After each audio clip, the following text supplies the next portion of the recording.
Pop culture makes space travel like a series of weekend trips, stepping out of a shuttle to watch an alien sunset.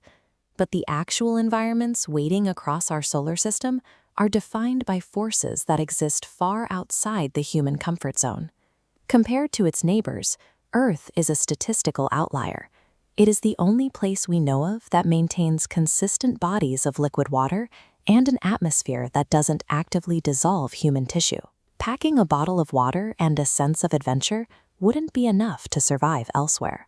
Stepping into these environments means an immediate confrontation with local chemistry and physics that our bodies aren't built to handle. To see exactly how we would fare, we're going to run a countdown across the solar system, calculating the survival time for a human on every single planet. The journey begins at the inner edge of the system, just 58 million kilometers from the textured, flaring surface of the Sun. On Mercury, the rotation is so slow that a single day lasts 59 Earth days. This creates a lethal temperature split.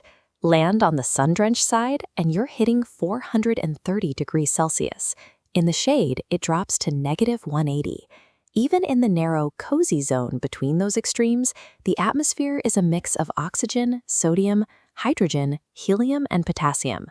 Without a way to process that cocktail, you would asphyxiate in under 2 minutes. Venus is a rocky world, but it is locked in a runaway greenhouse effect. Its atmosphere contains 154,000 times more carbon than Earth's, trapped under a permanent shroud of sulfuric acid clouds.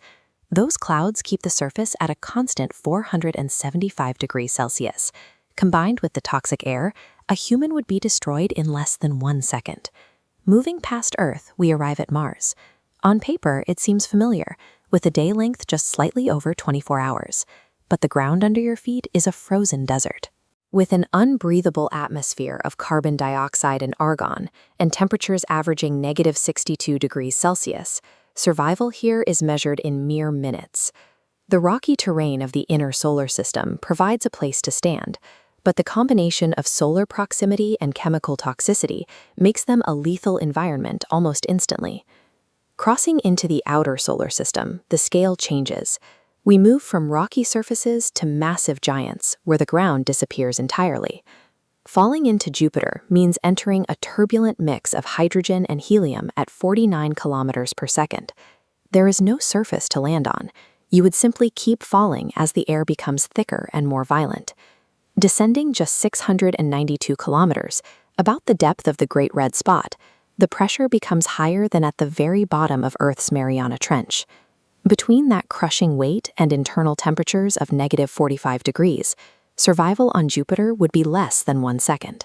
Saturn offers the same lack of solid ground and the same unbreathable atmosphere of hydrogen and helium. The added hazard here is the wind. Saturn's atmosphere moves at up to 1,800 kilometers per hour, creating forces that would end a human life instantaneously. In this part of the system, the threat of surface heat is replaced by the inescapable weight of the atmosphere and violent wind shear. At the frozen edges of the solar system, we reach the ice giants. Here, the dangers are defined by absolute cold and mechanical force. Uranus is a pale blue-green sphere of methane, helium, and hydrogen. Because of that chemical makeup, the planet has the distinct smell of rotten eggs. It also presents a unique, unexplained danger. Uranus periodically emits intense, lethal flares of X-ray radiation.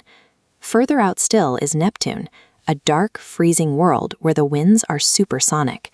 These winds blow at over 2,000 kilometers per hour. That is faster than the top speed of a fighter jet, meaning the atmosphere itself would tear a human apart. Survival on these distant fringes is calculated in fractions of a second.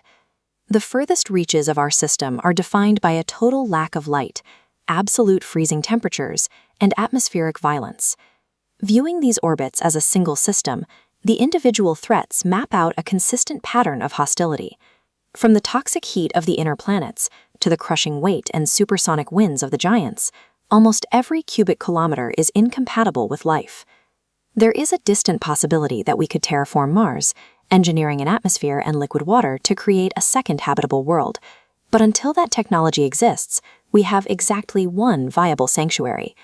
Witnessing the lethal extremes of our planetary neighbors reveals just how rare and valuable the conditions on Earth truly are. It is the one place in a violent system where we don't just survive, but thrive.